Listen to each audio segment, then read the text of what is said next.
Welcome back to the sweatshop. In today's video, we're going to be working on this 2014 Chevrolet Trax. What we're doing in today's video is we're going to be replacing this lower bowl joint, which, I mean, it's been a wonderful morning on the phones with the dealerships trying to get some specifications to what I should torque these bolts to. Of course, because the original bowl joint is riveted to this wonderful piece of engineering, no one has any torque specs. So I'll be devising my own torque specs. I suggest that you get your own. Don't take mine as gospel. Of course, you are welcome to use them, but if they don't work out for you, don't come blaming me, guy. Nonetheless, this is not a super hard job or anything. It's just kind of annoying because GM couldn't afford to put bolts on it. You know, I don't think it was couldn't afford. I think they just didn't think people would be repairing these cars because, you know, their motto is, well, we'll just sell them a new piece of junk every 3 or 4 years or 7 years. I think that's the longest lease term now. But anyhow, the point is, you can definitely do this in the driveway to save yourself some money. This job is not the hardest of jobs. However, it is not the easiest either. It does take some skill. Nonetheless, you'll need a good set of drill bits or grinder, one or the other. I don't like the grinder method, but you know, if you don't have drill bits or a nice drill, what to do. You'll also need a torque wrench and a few other assorted sockets, which I can't remember off the top of my head, and truthfully I'm not going to go looking for. Anyhow, at the very least, if you are going to do this, make sure if you're going to crawl around under your car, you put some jack stands underneath it, because the last thing you want to do is die by a piece of junk, or at least this piece of junk. You don't want to die by a Chevrolet Trax. That would be a horrible way to grow. At least if you died under a Ferrari or something, you'd feel a little bit better. Nonetheless, before we get started with today's video, do me a big favor, hit that subscribe button as well as the notification bell so you never miss one of my new videos. Okay, let's put this wonderful junker up in the air and get yourself a 19 mil. Now, before you go ahead and rip the wheel off, you want to check things to make sure you can see that there is a problem. You can't hear it, but I can definitely show you that there's an issue that tissues won't solve with our bowl joint. Now, if you do the shake test and things don't feel all right, even if they do, what you want to do is get a pry bar. Next thing you're going to do is simply pry against the joint. We don't have any movement here in this position, which is nice, but if you stick it between the joint and our wonderful control arm, you can see there I have some play. It's not much, but we don't want to wait until this thing becomes much more, because the potential for the bowl joint to separate becomes drastically higher as the play increases. The other thing you want to do besides looking for play is look for any signs of damage. And this guy has a ripped boot like our tie rod did. I don't know why both of the joints on this side were ripped, but hey, it is what it is. Once you confirm that your bowl joint is bad, grab your 19 mil.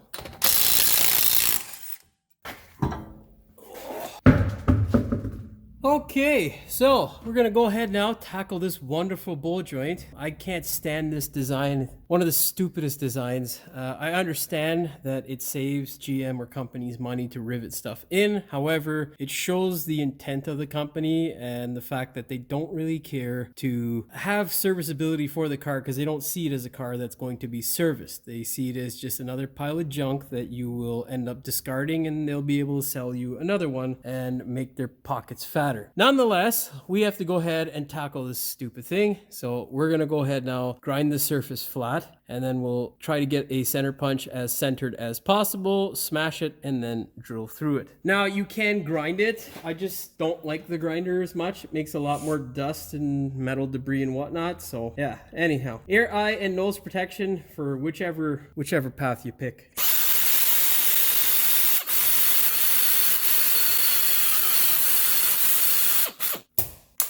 Maybe I should have picked a heavier grinding disc, because that shit took a while. Try to get it as centered as possible.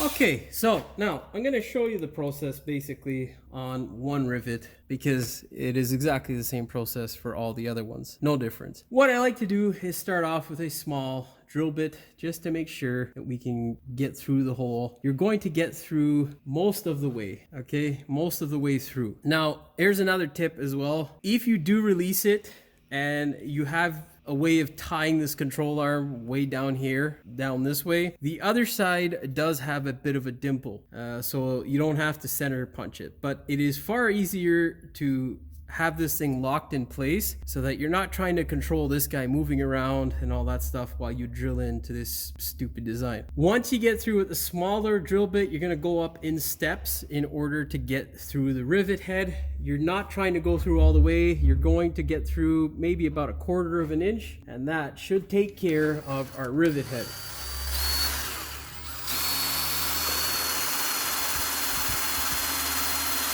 Once you get through a little bit, give her a little lubricant.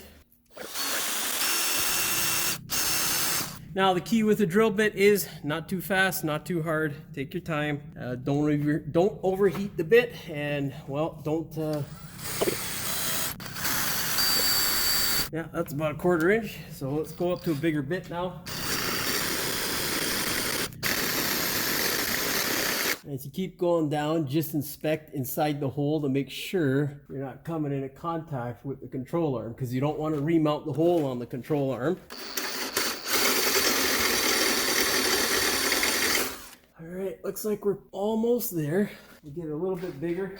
Now this guy is a 29/64, so this for sure will be wider than that hole, and this guy should either pop off or separate, so let's hope for the best.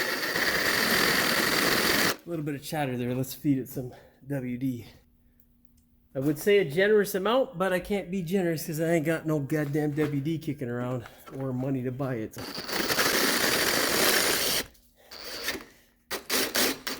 Okay, looks like she's separated. You might have been able to see it move there with my drill bit. Now all we gotta do is just take a chisel and hammer and bop it. And that's it. That's that. One down, 2 more to go. And yeah, then we can separate this wonderful piece of shit engineering. Okay, I'll be back. Okay, 15 minutes later, you're gonna get yourself an air hammer or a punch and hammer. And then you're just gonna get into the center here and blip your air hammer and just tap it lightly if you got a hammer.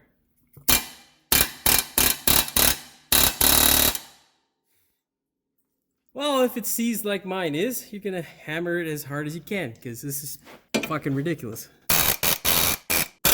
Oh, wonderful. Anyhow, you get the idea. I might end up drilling some more, and if I do, I will let you know. For now, I'm gonna go ahead and get my hearing protection, because I'm kind of deaf and my brain hurts now from making all that noise. Let's try that again.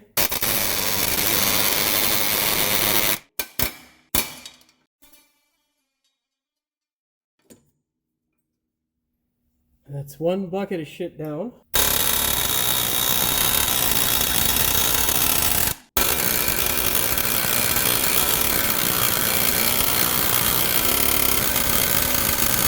This guy here is a little bit of a ball end, so we're gonna replace it for something that's a little bit more flat. That way it won't peen it.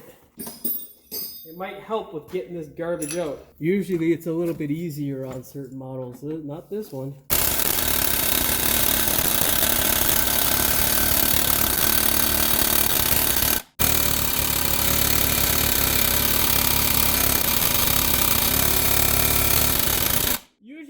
It's not this goddamn hard. I don't know what to say. Anyhow, you get the idea. Alright, I'm gonna drill. Okay, so I've gone in with my small drill bit and then the medium sized one. And we've gone in probably another, I don't know, about 3/16 to 1/4 of an inch. Which is roughly about 4 mil to 5.5 mil. And let's give it a shot now. Oh shit! Yeah, she's a little bit fuckered in there now.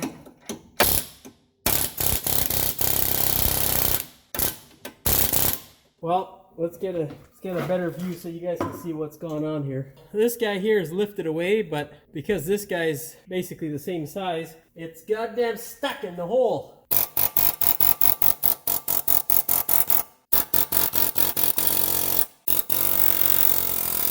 Now all we gotta do is hammer that guy down. Let's see if we can get it like this. Why, Lord, why? Well, let's see if we hammer it through now. There we go. I don't know if there was a bit or piece that came out there, but anyhow. All right, let's get a smaller one for the other side. Let's give her a go, see what happens. Oh, there we go. That's better. Get the low strength guy here. Yeah, because the bolt was too expensive, right? Okay, now we can go ahead and try and separate the bowl joint. But before you go ahead and separate it, you want to make sure that this CV shaft is not going to get extended too much. The CV shaft on the opposite end that goes towards the transmission might come out, and you don't want that to happen. So if it looks like that might happen, what we're going to do, yeah, I think we're going to end up separating this guy first, and then we'll pull that shit out. Because, yeah, so much fun. Well, let's give it a shot anyhow, see how she goes. We look okay. We looks okay. Our CV's still okay. Oh, let's rotate this guy here so we can get the front end to slide out here. Come on, don't be a fucking asshole. You're ready, GM. Don't be a dick. Now, why I'm trying to do this is because it makes it drastically easier. Like I say, though, we're just trying to get the one side to separate. Yeah, we'll be okay. Let's do the old hammer-rooney. And there we go. Now all we gotta do is just push it away. You fucking motherfucker. Okay, there we go. That's essentially what we are trying to achieve here now. And on most like Cavaliers and all that other shit from the past, what I do now is get that guy out, get a little wedge, and this thing will plop right out. Easy does her. Looks like a 15 mil. Let's see. Yeah, 15. Hammer. Wonderful. Always the nut side, never the bolt side. With the bolt side now, you want to crank it by hand or get an extension. Let's get an extension. Jimmy ain't cranking shit by hand today, guy.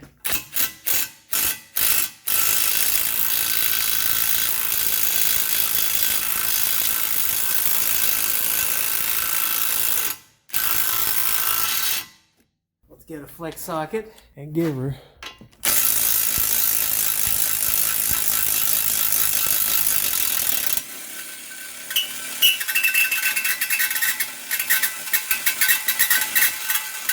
And that is how you get rid of some of that rust. Now, when you're going to tap it, you won't mushroom the hell out of the bolt. And provided this guy isn't rusted to shit, it should be reusable. Well, looks like I was right. Oh, baby. There we go. Hey. Wonderful. Seriously, who comes up with this shit? Need a little wedged bit like this. You're gonna slide it in like so.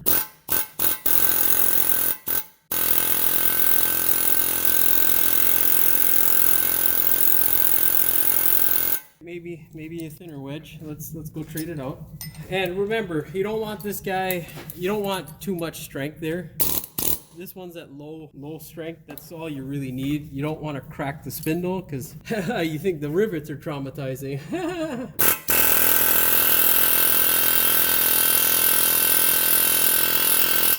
Now this guy, oh, I thought it was doing the trick. It's not.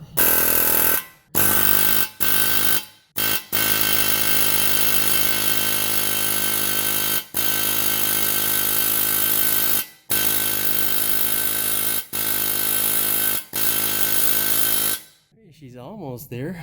Let's get some light in there, guy.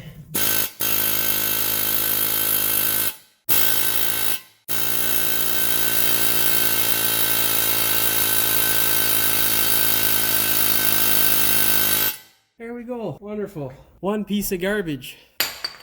Let's go ahead now and try to put our bowl joint in. We'll smack this guy a few times just to get it in there. Get a rubber mallet and just do a tap, tap, tap. Okay, and now what we have to do, okay, now let's try to slide this guy in here. Oh, come on, baby. Let's get that guy into the side there. Oh, come on. We got the one end in, but not the whole thing. Okay, now let's get our mallet and do some tap, tap. Okay. Oh, I can't get it like that. All right, Now once you get it in this position, what you're gonna have to do is basically just tap it a bit on either end until you get one of the holes exposed, and then you can pull it in with a screwdriver. We get a little bit more here. All right, now just tap the other end.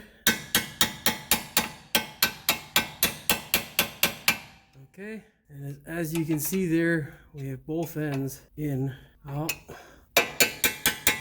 Okay, so not that hard once you get that portion in. Now we're gonna put our bolts through just to make sure this thing's as centered as possible. Of course, it's not, you know, exact, so you will need an alignment. Make sure you anti-seize the bolts too. Now we're just trying to get our bolts in there to hold the bolt joint still. We are not trying to tighten them up. There we go. Nut and bolter. In case you're wondering, the CTR joint is a 17 mil. That's what they use, but whatever, you can, it'll probably be different for whatever you get. Now let's go to the side and we shall start pounding away. Now it may be a little bit hard to tell, but there is a bevel section here where the bolt will obviously go through. We need to send our joint up. It's much easier when you have this guy wedged, but obviously I took my wedge out so I could bolt this wonderful thing up. So what we're going to do is just gently tap away in order to get it into position. You want to tap this end here only with a rubber mallet, nothing else. Get your bolt joint bolts so that you don't go too far. Make sure you anti-seize it, clean off any rust, and then you're going to put it in like so. And now just tap. A little bit more, I think. There we go. Okay, now our bolt went through, so we know we're good to go. Just take a little metal hammer and tap. And there we go. We're almost done. Get your 17 mil wrench or the appropriate wrench for your setup and go ahead and lock this guy into position. Yeah, that might hit. Yeah, dude. Oh, you gotta be kidding me, man. Okay, so there may be a possibility that the bolt may protrude and hit. So what we're gonna do is we're gonna put the bolt in the opposite way if we can fit it. Of course. Why would that fucking work for us? Yeah, no, that doesn't work. I can't get that bolt in unless I remove the other fucking thing, and I'm not doing that right now. So we'll try it one way and I'll report back and see what news we get in the future. Anyhow, let's run her up.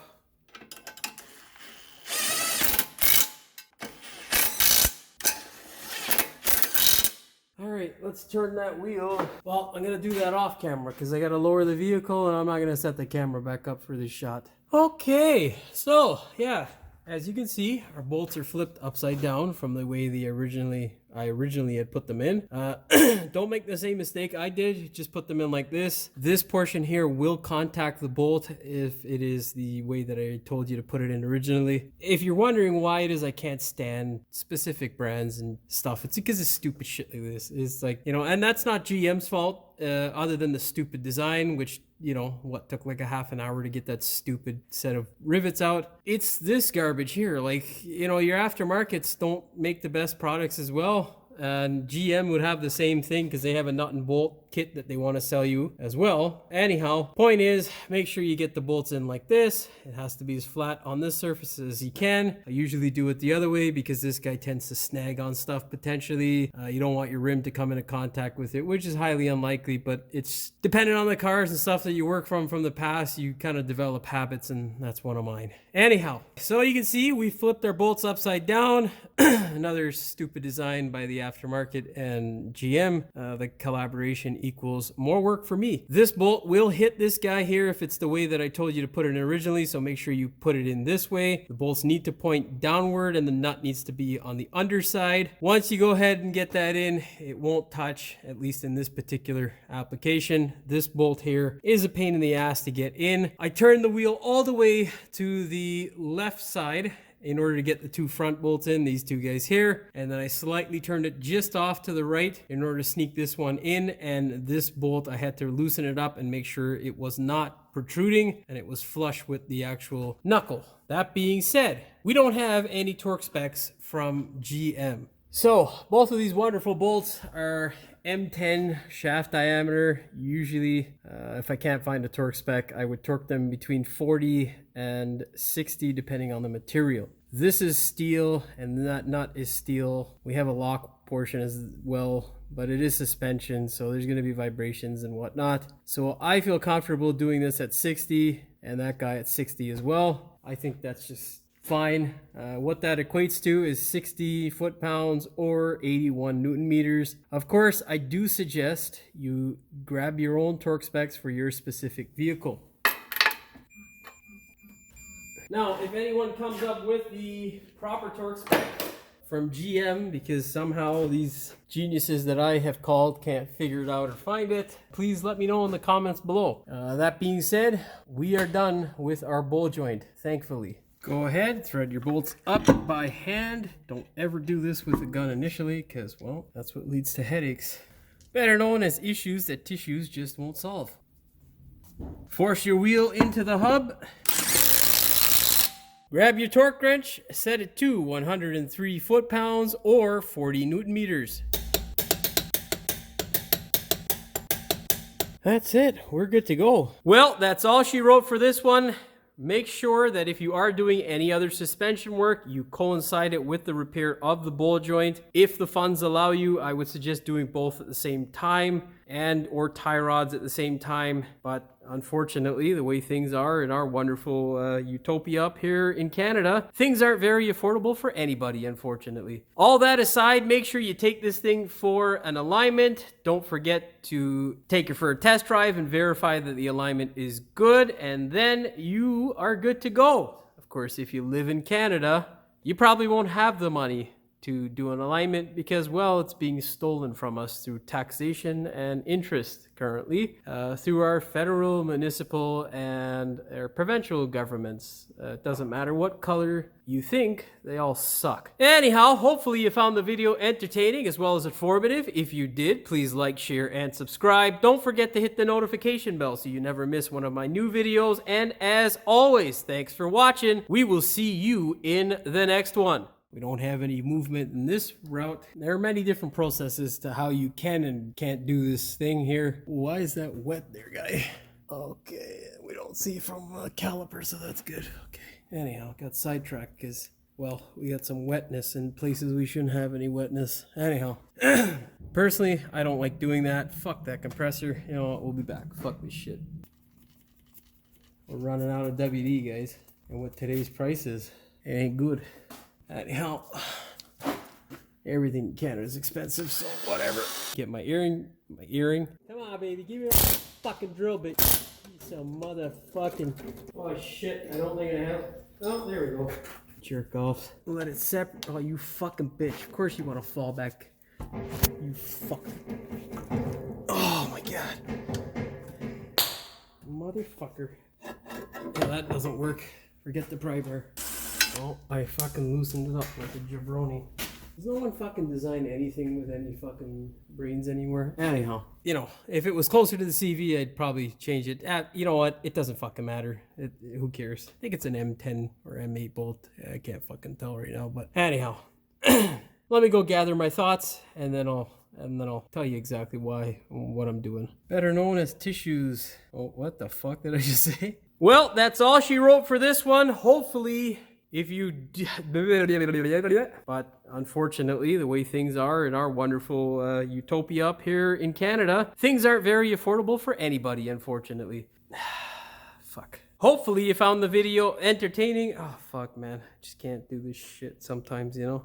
Fucking stupidity. For all of you guys in the rest of the world, you have no idea how craptacular things are in Canada right now for the working class people. And yeah, you know, it's pretty astonishing to see how stupid some Canadians are in regards to what's going on. So yeah, it's a pretty stressful time for people like myself and people who work for a living at a regular job where they're not, you know, sucking the government tit and the taxpayer dry. So, you know, it's pretty tough. So yeah, we're having to do things for people that we usually wouldn't do. And yeah, there's an economic strain throughout the planet. Yes, I understand that. But in Canada, my friends, the cost of living, the taxation, the interest rate currently, just the way things are going, they are draining money from the private sector like you wouldn't believe.